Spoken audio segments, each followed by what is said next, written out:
ইংরাজির September মাস হল জাতীয় পুষ্টির মাস। কিন্তু ভারতের মতন এত বিশাল জনসংখ্যার একটা দেশে পুষ্টি কাকে বলে বা পুষ্টিকর খাদ্য কী সে সম্পর্কে সাধারণ লোকের ধারণা কিন্তু খুবই সীমিত। তো আমি আজকে খুব সংক্ষেপে এই পুষ্টিকর খাদ্য বিষয়ে খুব সাধারণ কিছু কথাবার্তা একটু বলতে চাইছি। আসলে পুষ্টিকর খাদ্যকে আমরা ইংরেজিতে বলি নিউট্রিশাস ফুড। তো 2024 সালে ভারত সরকার যে নিউট্রিশন প্রোগ্রাম করছেন তাতে তার নাম দেওয়াই হয়েছে নিউট্রিশাস ফুড ফর এভরিওয়ান, মানে প্রত্যেকের জন্যই হচ্ছে পুষ্টিকর খাদ্য। কিন্তু পুষ্টিকর খাদ্য বলতে কি বোঝায় সে সম্পর্কে আমাদের কিন্তু সম্যক কোনো ধারণা নেই। সেই কারণে খুব সাধারণ কিছু মানে কমন সেন্স থেকে, সাধারণ বিদ্যা থেকে, সাধারণ জ্ঞান থেকে আমার যেটা মনে হয়েছে যে যা শরীরে পুষ্টি যোগান দেয় তাই হলো পুষ্টিকর খাবার, বা যেটাকে আমরা নিউট্রিশাস ফুড বলে উল্লেখ করতে পারি। শরীরের সঠিক বিকাশের জন্য পুষ্টির বিশেষ প্রয়োজন আছে। এখন এই যে পুষ্টি বা যেটাকে আমরা নিউট্রিশাস ফুডস বলছি, এর মধ্যে কিছু নিউট্রিয়েন্টস আছে। আমি নিউট্রিয়েন্টসের বিষয়টাকে পরে আসছি।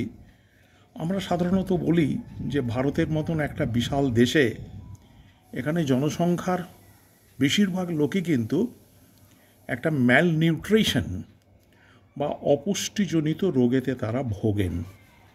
এখন এই যে ম্যালনিউট্রিশন বা অপুষ্টি, এই ম্যালনিউট্রিশনটাকে আমি আমার মতো এখানে তিনটে দিক থেকে দেখতে চাইছি। ম্যালনিউট্রিশন মানে শুধুমাত্র যে অপুষ্টি বা খাদ্য দ্রব্যের অপ্রাচুর্য তা কিন্তু নয়।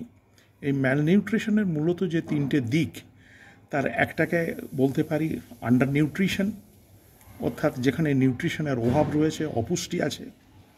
একটা হচ্ছে ওভার নিউট্রিশন, আর আরেকটাকে আমি বলছি মাইক্রো নিউট্রিয়েন্ট ডেফিসিয়েন্সিস, যেটি সবচেয়ে গুরুত্বপূর্ণ।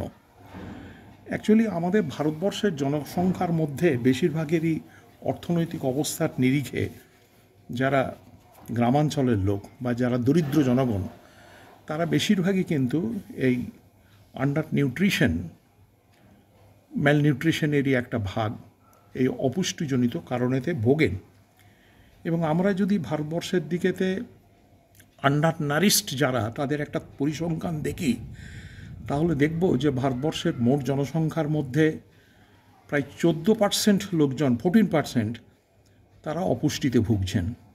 এবং মহিলাদের মধ্যে যাদের বয়স সীমা হচ্ছে 15 থেকে 49, তাদের মধ্যে 51.4% ওমেন তারা কিন্তু অ্যানিমিক ডিজিজে ভুগছেন, রক্তাল্পতাতে ভুগছেন।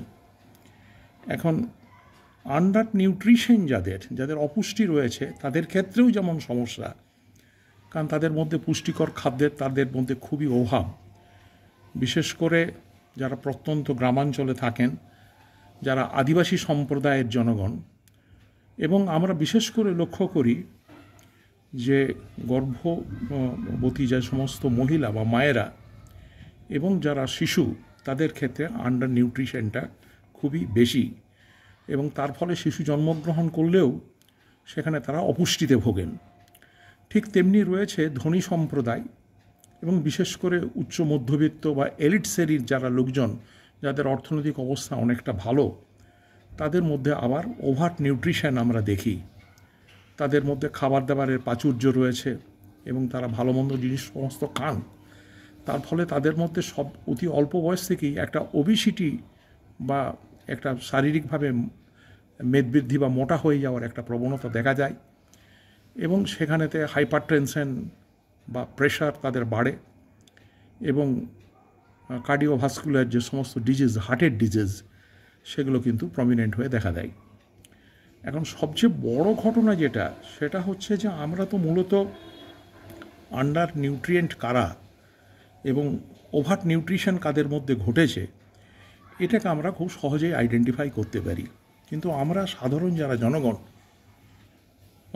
এমনকি শিক্ষিত উচ্চশিক্ষিত যারা জনগণ, আমরা যেটাকে বুঝে উঠতে পারি না সেটা হচ্ছে এই মাইক্রোনিউট্রিয়েন্ট ডেফিসিয়েন্সিস ব্যাপারটা কী। এই মাইক্রোনিউট্রিয়েন্ট যে ডেফিসিয়েন্সিস, এটা কিন্তু নিউট্রিশনের ক্ষেত্রে বা নিউট্রিশাস ফুডের ক্ষেত্রে কিন্তু খুবই গুরুত্বপূর্ণ একটা ধারণা। হয়তো আমি খাবার যথেষ্ট পরিমাণে খাচ্ছি, কিন্তু যে সমস্ত মাইক্রোনিউট্রিয়েন্টস থাকার কথা খাবারের মধ্যে সেগুলো নেই, এবং যে কারণে আমাদের বিজ্ঞানের পরিভাষায় এটাকে হিডেন হাঙ্গার বা লুকিয়ে থাকা ক্ষুধা বলে আমরা উল্লেখ করতে পারি। এই মাইক্রোনিউট্রিয়েন্ট যে সমস্ত ডেফিসিয়েন্সিস, এগুলোকে মূলত আমরা যে সমস্ত মাইক্রোনিউট্রিয়েন্ট ডেফিসিয়েন্সিস দেখা দেয় সেগুলোর মধ্যে প্রধান হচ্ছে একটা আয়রন ডেফিসিয়েন্সি, এবং তার ফলেতে আয়রন ডেফিসিয়েন্সি ঘটলে সেখানেতে মানুষের মধ্যে ক্লান্তি দেখা দেয়, শরীরের মধ্যে কোনো এনার্জি থাকে না, দুর্বল হয়ে পড়ে শরীর। 2 নম্বর হচ্ছে আয়োডিন ডেফিসিয়েন্সি, খুবই মারাত্মক। এই আয়োডিন ডেফিসিয়েন্সির জন্য মানুষের মধ্যে থাইরয়েড দেখা দেয়, সে অতিরিক্ত ওয়েট গেইন করতে পারে, তার মধ্যে ফ্যাটিক ডিজিজ দেখা দিতে পারে। এছাড়া ভিটামিন এর অভাব আছে, ভিটামিন এর দেখা দিলে তাদের মধ্যে অতি অল্প বয়সেতেই সেখানে লোকজনের মধ্যে ব্লাইন্ডনেস বা অন্ধত্ব দেখা দিতে পারে, এবং মর্টালিটি রেট, মৃত্যুর যে হার, অকাল মৃত্যুর হার বেড়ে যেতে পারে। যে কারণে ভিটামিন এ এটি খুবই গুরুত্বপূর্ণ। এবং আমরা যেটাকে অনেকেই এড়িয়ে যাই সেটা হচ্ছে জিঙ্ক। এই জিঙ্কের এটা খুবই গুরুত্বপূর্ণ, কারণ জিঙ্কের অভাব ঘটলে সেখানে স্কিন বা বোনের ডিজিজ হতে পারে, সেখানে বডির ইমিউনিটি পাওয়ার কমে যেতে পারে। তো আমি খুব সংক্ষেপে যেটা বলতে চাইছি সেটা হচ্ছে যে আমরা সারা ভারতবর্ষে একটা নিউট্রিশন উইক বা নিউট্রিশন একটা মান্থ, ন্যাশনাল নিউট্রিশন মান্থ হিসাবে আমরা সেলিব্রেট করছি ভারতবর্ষের ক্ষেত্রে, পৃথিবীর অন্যান্য দেশের মতোই। কিন্তু আমরা যদি দেখি যে গ্লোবাল যে হাঙ্গার ইন্ডেক্স, সেখানে ভারতবর্ষের জনগণের মধ্যে প্রচুর সংখ্যক লোকজন, সেখানে একটা সমীক্ষা হয়েছিল গ্লোবাল হাঙ্গার ইন্ডেক্সে 2020 সালে, তাতে দেখা গেছে যারা সারা পৃথিবীতে 116টা দেশের মধ্যে সমীক্ষা চালানো হয়েছিল, তার মধ্যে 101 নম্বর স্থানেতে রয়েছে ভারতবর্ষ। তার মানে সাবসাহারান আফ্রিকা বা আফ্রিকান যে সমস্ত কান্ট্রিজ, সেই কান্ট্রিজগুলোর মধ্যে ভারতবর্ষের যে হাঙ্গার রেট সেটা কিন্তু খুবই প্রকট। এ সম্পর্কে আমাদেরকে সতর্ক থাকতে হবে।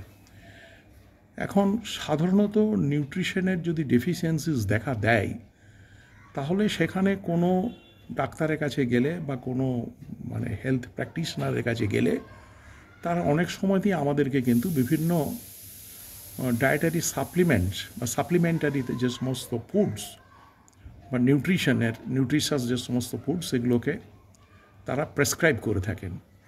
তো এখানে আমরা স্পষ্ট করে বলতে চাইছি সেটা হচ্ছে যে আমাদের চারদিকেতেই, বিশেষ করে গ্রামাঞ্চলে যেখানেতে নিউট্রিশন সম্পর্কে ধারণাটা কম, পুষ্টিকর খাদ্যের সম্পর্কে ধারণা কম, তারা যদি প্রকৃতি নির্ভর যে সমস্ত খাবার দাবার সেগুলোকে যদি বেশি মাত্রায় তারা গ্রহণ করেন, যেমন এই ধরুন বলছি কাঁচা শাকসবজি থেকে শুরু করে ফলমূল, সেখানে দুগ্ধজাত খাবার, কিছুটা মাছ, সময় মতো মাংস, তার মানে বলতে চাইছি স্পষ্ট করে যে এবং আমাদেরকে যেটা লক্ষ্য রাখতে হবে সেটা হচ্ছে সাপ্লিমেন্টস নয়, ফুড সাপ্লিমেন্টস নয়, সেখানে ন্যাচারাল ফুডসের উপরেতে ডিপেন্ড করতে হবে বেশি করে।